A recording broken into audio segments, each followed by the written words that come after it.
Pelo sinal da Santa Cruz, livrai-nos Deus, nosso Senhor, dos nossos inimigos. Em nome do Pai, do Filho e do Espírito Santo. Agradeço a caridade de permanecerem, então, agora depois da Santa Missa. Eu tinha um casamento marcado. A noiva me prometeu ontem que chegaria 6h45 para o casamento. Era 7h30, ela não tinha chegado. Então, imagina o estado de nervos do padre, sabendo que eu tinha que estar aqui e ao mesmo tempo não querendo fazer uma celebração rápida, né? O casamento mais rápido que eu já fiz, em 12 minutos. Mas foi lindo, nada que um sorriso nos lábios não resolva. Enfim, mas estava bastante nervoso. Hoje nós vamos falar sobre a serenidade, sobre a... Estou me acalmando ainda.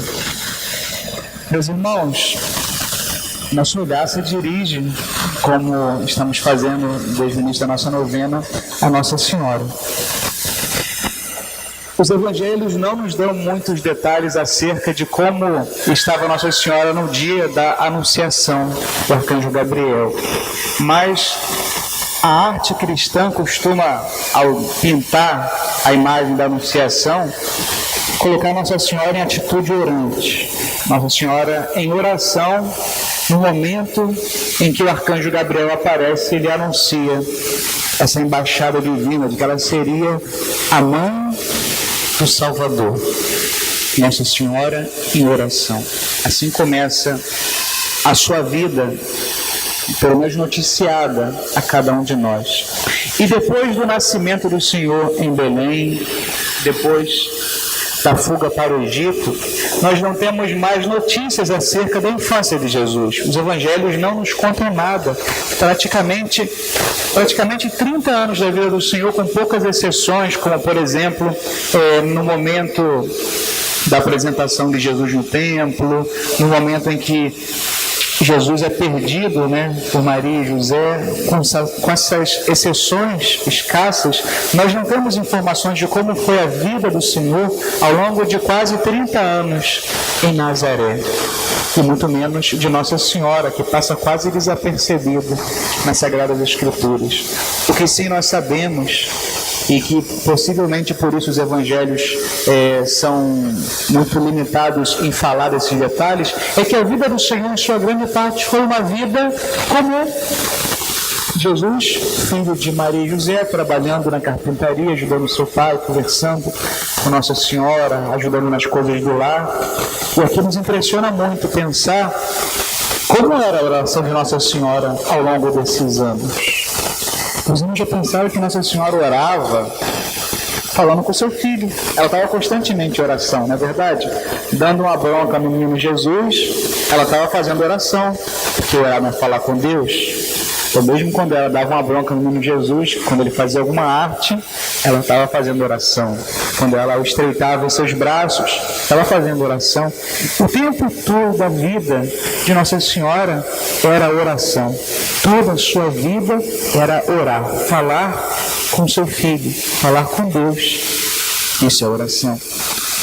Esses dias da novena, ao dar a bênção no final da Santa Missa com a relíquia de São Judas, eu considerava, nossa, eu tenho aqui em mãos o osso de um dos apóstolos que caminhou nessa terra e falou com Jesus. Como deveria ser isso? Como deveria ser falar com o Senhor, ver o seu rosto humano, escutar a sua voz, o tom da voz de Jesus, experimentar o nosso olhar fitando o olhar do Senhor.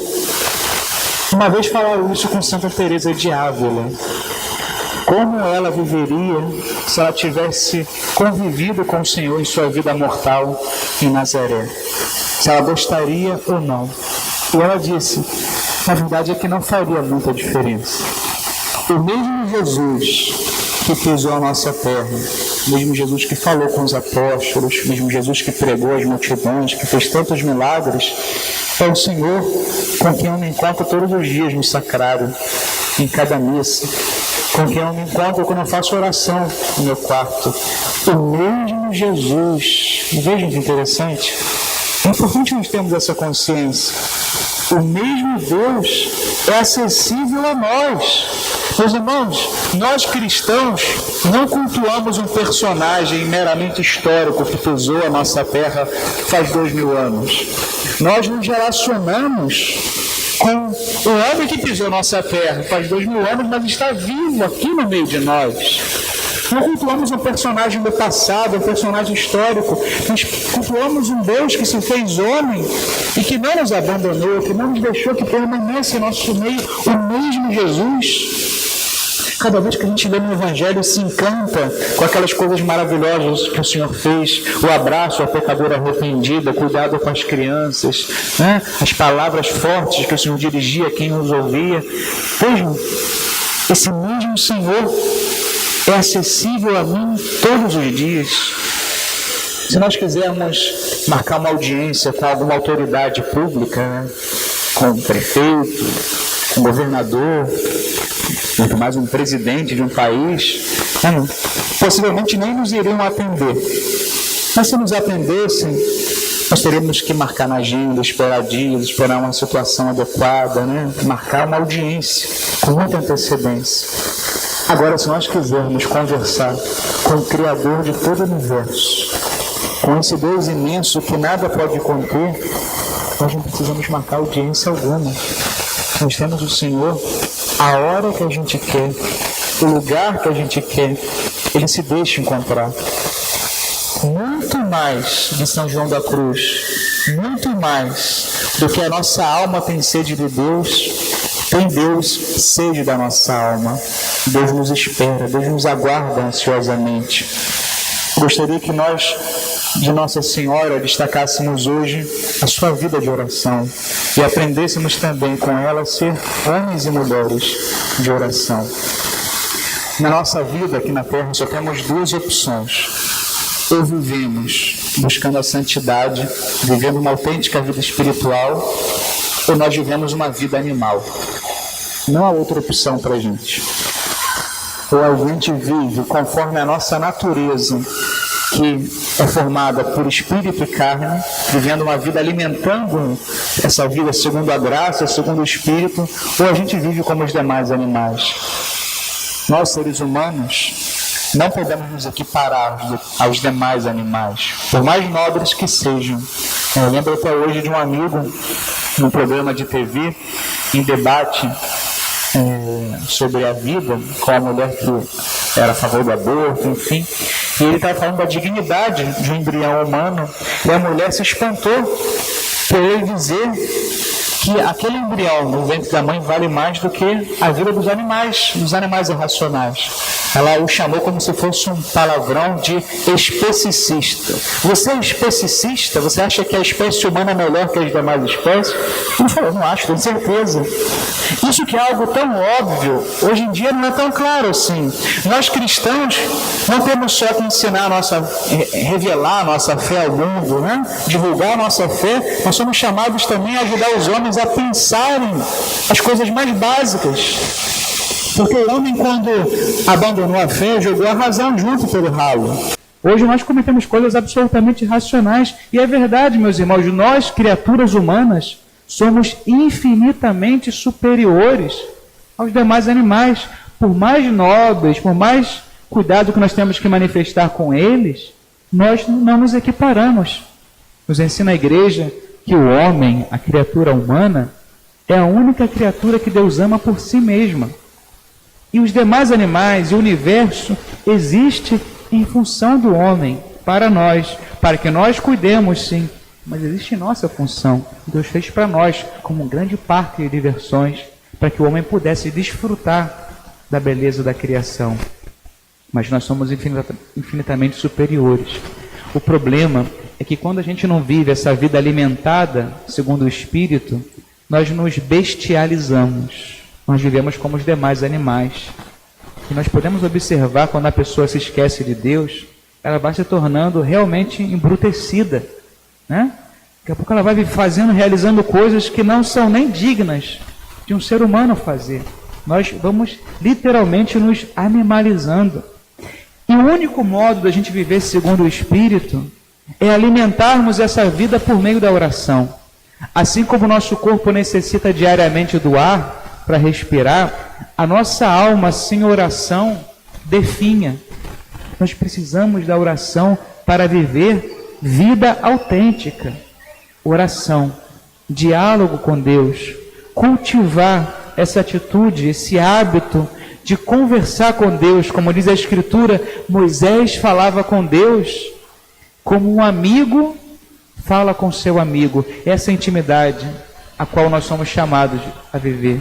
Conversar com Deus como um amigo fala com seu amigo. Não há muito mistério. Às vezes as pessoas se aproximam da igreja pedindo, como os apóstolos pediram ao Senhor: Padre, eu não sei fazer oração, me ensina a rezar. Não é necessário muita receita para aprender a rezar. A gente poderia perguntar: como é que você falava com sua namorada? Quais palavras você dirigia a ela? Alguém tinha que te ensinar como se dirigir à sua amada? Como você fala com seu pai? Como você fala com sua mãe? Com essa espontaneidade que nós devemos fazer oração. Deus se faz íntimo de cada um de nós. Apesar de ser completamente superior a nós, apesar de ser completamente transcendente, Deus se fez acessível a cada um de nós. E mais ainda, Deus desfruta sendo incomodado por nós.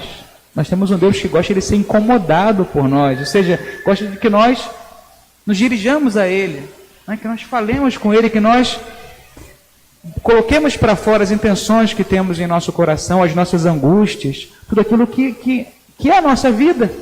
E para isso não precisa de palavras decoradas, para isso não precisa de técnica de oração. A oração nos ensina as crianças pequenas, como elas se dirigem aos seus pais. É assim que nós devemos nos dirigir a Deus. Não é necessário técnica, é necessário carinho, amor. Assim que nós falamos com o Senhor. E esse Deus que quer ser incomodado por cada um de nós, muitas vezes é deixado de lado. Um grande perigo para a nossa vida espiritual é o perigo do ativismo. Nós vivemos num mundo tão corrido, onde as coisas nos solicitam a todo momento algo para que a gente faça, A gente corre daqui para lá o tempo todo, Se movendo. E a gente quase não tem tempo para parar e estar a sós com Deus. Parece às vezes que é tempo perdido. Já não somos nós que temos que pedir audiência ao Senhor, mas parece que Ele que tem que pedir audiência para nós. Parece que Deus tem que chegar: olha, tem um tempinho na sua agenda para mim? Imagina Deus tendo que implorar o meu tempo. Deveria ser ao revés. Meus irmãos, nós precisamos entender que na vida de oração, na vida espiritual, se nós não separamos tempo para Deus, nós acabamos dando a Ele resto. E às vezes nem isso. Se nós não separamos tempo para dar a Deus, a gente acaba dando a Deus resto. E às vezes nem o resto sobra para Deus. Nem aquele finalzinho do dia, antes de dormir, sobra para o Senhor. No fundo, a gente substitui a Deus por tantas coisas que acaba dizendo que aquilo é mais importante do que Ele. Uma vez, conta-se, o Papa João Paulo II estava rezando o breviário, a liturgia das horas. Ele estava rezando e veio o secretário do Papa com uma notícia muito urgente para falar com ele e interrompeu a oração do Papa. O Papa rezando: Santo Padre, desculpa interromper, mas a gente tem algo muito urgente para ser resolvido, a gente precisa do Senhor. E o Papa perguntou: é muito urgente? Muito urgente, Santo Padre, não podemos deixar para outra hora. Então ele falou assim: mais um motivo para eu continuar rezando, depois eu vou resolver. Meus irmãos, às vezes parece que a oração é tempo perdido, eu tenho muita coisa para fazer. E a gente se esquece que o que acontece de mais importante em nossa vida não é aquilo que a gente faz, mas aquilo que a gente deixa Deus fazer em nós. Vejam só de novo o exemplo de nossa mãe. A palavra que ela diz ao anjo não é eu faço, Nossa Senhora não fez quase nada. A grandeza de Nossa Senhora está justamente em dizer na passiva: faça-se. Não sou eu que realizo. Que coisas grandes Nossa Senhora realizou? A maior coisa que Nossa Senhora realizou foi deixar Deus realizar nela maravilhas. Faça-se. As coisas mais importantes que nós podemos realizar nesse mundo não são as que nós fazemos em virtude de nossas próprias forças, mas aquilo que a gente permite Deus realizar em nós. O melhor que o pai pode dar aos filhos, o melhor que nós podemos oferecer ao mundo, o melhor de nós é aquilo que Deus faz através da gente, servos inúteis. Permitir que Deus encontre um espaço de ação na minha vida e na tua. E a gente tem a experiência de quando a gente deixa as atividades para ficar cuidando das coisas de Deus, Ele mesmo começa a resolver as nossas coisas. E depois, quase que milagrosamente, os nossos problemas vão sendo solucionados, né? É como, guarda muito esse exemplo do Santo Padre, do Papa João Paulo II. É muito urgente? É muito urgente? Sim. Então, mais um motivo para eu rezar. Porque se é muito urgente, eu preciso mais ainda estar unido ao meu Deus, né? Às vezes a oração aparece para nós como se fosse o último recurso, né? A gente faz de tudo e no final, quando não tem mais nada a fazer, por exemplo, né, em relação à saúde de alguém, já fizemos cirurgia, já fizemos não sei o que, já tentei ver médicos amigos, já fui não sei aonde, e agora? O que a gente vai fazer? Agora não tem nada para fazer, só falta rezar. Como se rezar fosse o último recurso nosso. Não temos mais nada a fazer a não ser rezar. Como assim a não ser rezar? Se a oração deveria ter sido a primeira coisa a ser feita, não é? Uma notícia ruim que nós escutamos, um problema que aparece, a nossa primeira atitude antes de desesperar, antes de correr, é o que? É elevar o olhar aos céus e pedir ajuda ao Senhor para que Ele venha em nosso auxílio. A oração não pode ser o último recurso nosso, mas a primeira coisa, aconteceu algo difícil? Oração. Depois as coisas vão saindo. Se a gente não está mergulhado, enxertado em Deus, a nossa vida se torna um grande absurdo. É muito fácil desesperar. É muito fácil perder a mansidão, a serenidade. A nossa vida precisa estar alicerçada no Senhor. E para termos vida de oração, é necessário, nos recorda o Catecismo da Igreja Católica, combate. O Catecismo fala do combate da oração, da luta pela oração. Por quê? Nós fizemos aqui um paralelo da respiração para o corpo e a oração para a alma. Só que há uma diferença, é uma analogia que guarda algumas limitações. Porque a respiração é automática, a gente não precisa fazer força para respirar. Na verdade, a respiração acontece sem que a gente queira voluntariamente. Mas, com relação à oração, isso não é verdade. A nossa oração geralmente não brota espontaneamente de nós. É necessário que a gente seja realista e saiba que nem sempre a gente quer rezar. Na verdade, quase nunca a gente quer rezar. Por quê? Porque temos preguiça, porque temos cansaço. A oração nos exige esforço, exige empenho. Por isso é muito mais fácil deixar de rezar. Meus irmãos, o padre, quando fala isso, fala em primeiro lugar para si, né? Eu tenho a consciência de que não existe nada mais sagrado que eu posso realizar nessa terra do que celebrar a Santa Missa. Mas eu sei também que nem todos os dias eu tenho vontade de celebrar a Santa Missa, não é? Concretamente, no momento atual, eu celebro a missa depois de um dia puxado de trabalho, né? Como vocês também que vão à missa no final do dia. A vontade que a gente tem quando chega o final do dia é parar um pouquinho e descansar, e deitar, não é? Como todo ser humano, e falar, não, agora é a hora da missa, não é? Não é com aquela alegria que a gente gostaria, assim, de, ai, que maravilha, né? Estou cansado, mas quando eu... como se a coisa fluísse naturalmente. Não é assim, né?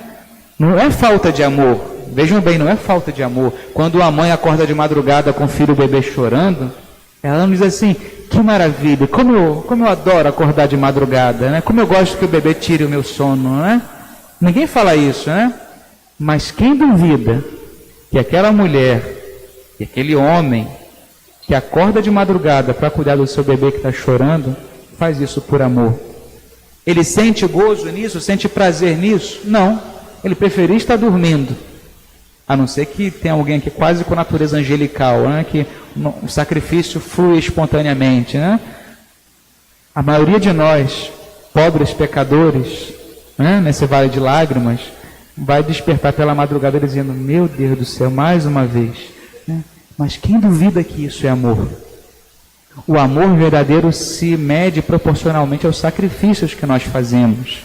E quando nós temos um monte de coisa para fazer e é capaz de dizer: eu vou deixar isso de lado para rezar, a gente está dizendo com a nossa ação que Deus é mais importante do que aquilo que eu tenho em mãos.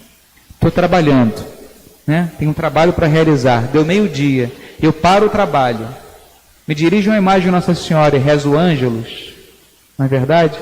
Só esse momento de parar, olhar para Nossa Senhora, rezar, já diz com a minha ação de que Deus é mais importante do que aquele trabalho que eu estou realizando, né? E quer ver o contrário? Quer deixar Deus de lado, esperando sua audiência? Por exemplo, deixe para rezar no final da noite. Quer ver vou fazer aqui de porta-voz do inimigo, né? Por um momento.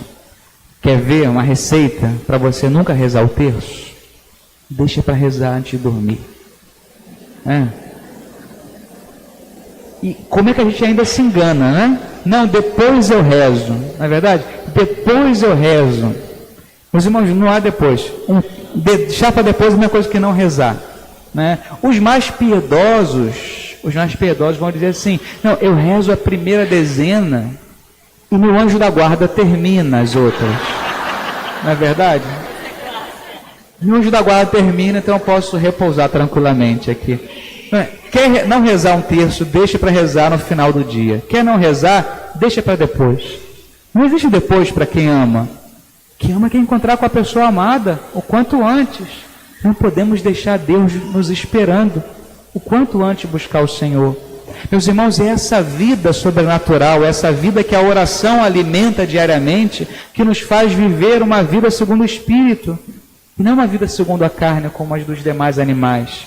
A felicidade plena que nós desejamos só encontra alimento, só encontra saciedade nesse encontro com Deus, que, repito, não é tão espontâneo, exige de nós luta, sacrifício, mas o que muito custa, muito vale. Assim também é a oração.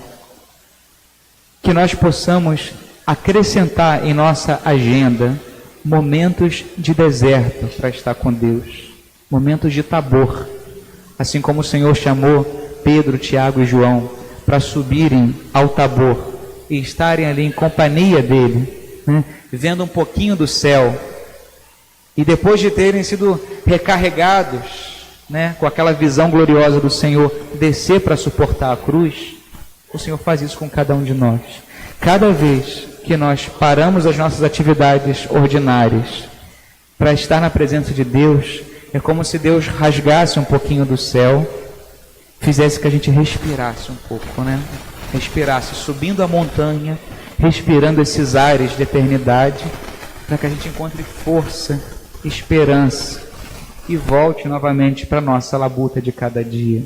Se a gente não tem essas pausas que recarregam a nossa alma, a gente começa a viver de reserva com aquilo que ainda temos aqui, né? Fazer, e as reservas vão acabando.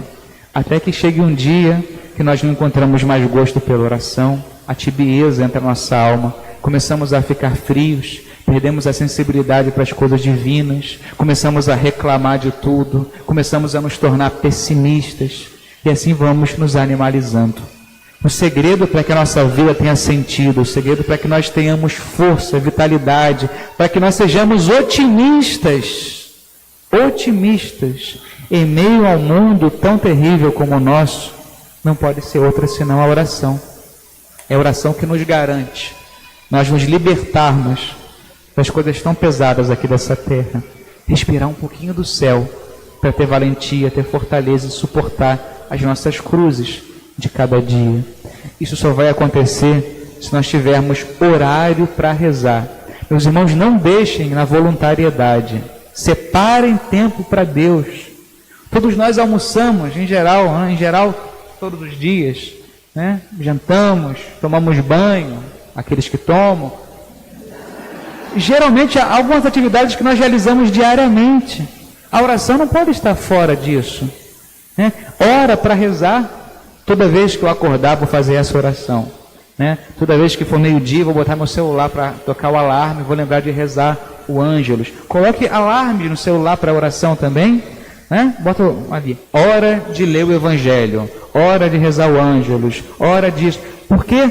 Se não é assim, a gente deixa na espontaneidade. E deixar na espontaneidade é a mesma coisa que protelar até não rezar. Para ter vida de oração, é necessário separar tempo para dar a Deus. Peçamos a Nossa Senhora a graça de que nós sejamos homens e mulheres orantes,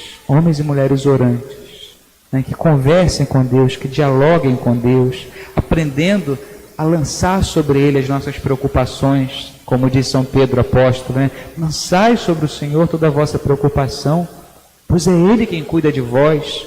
Contar ao Senhor o que nos pesa no coração.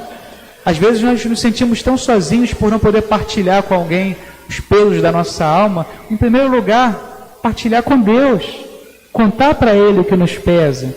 Não é verdade? Agradecer também, né? Divertir-se, entreter-se com Deus, encontrar nele o nosso melhor amigo, com a nossa espontaneidade, com a qual tratamos aquelas pessoas que nós amamos. Que a gente não deixe a oração para o espontâneo, né? Para o espontâneo, senão não rezamos. E que a gente tampouco veja a oração como mera obrigação. A oração é um encontro de amor com aquele que é o amado de nossas almas, né? Um namorado, uma pessoa é namorada por outra, ela não vai ver como um peso todos os sacrifícios que ela tem que fazer por aquela outra pessoa. Ela vai ver aquilo como quase que brota, né, da alma, o desejo de estar com a pessoa amada, como Deus tem um desejo de cada um de nós. Deus anseia que nós tenhamos sede dele. Deus tem sede de que nós tenhamos sede dele. Que a gente possa todos os dias ter esse contato pessoal com Deus vivo, que não está morto, o mesmo Deus dos Evangelhos, aprendendo a ser confidentes de Deus, deixar que Ele nos fale, deixar que Ele nos conduza. Senhor, o que o Senhor espera de mim hoje? Perguntar a Deus, o que o Senhor espera de mim? Está uma dúvida, devo fazer isso ou não devo fazer? Primeiro conselheiro, Deus, Senhor, o que o Senhor quer de mim? Por onde eu devo ir? Aprender a ter esse trato, essa finura, essa sintonia de alma com o nosso bom Deus, que não é um Deus distante, é meu amigo, que caminha comigo, que me ouve, que me fala.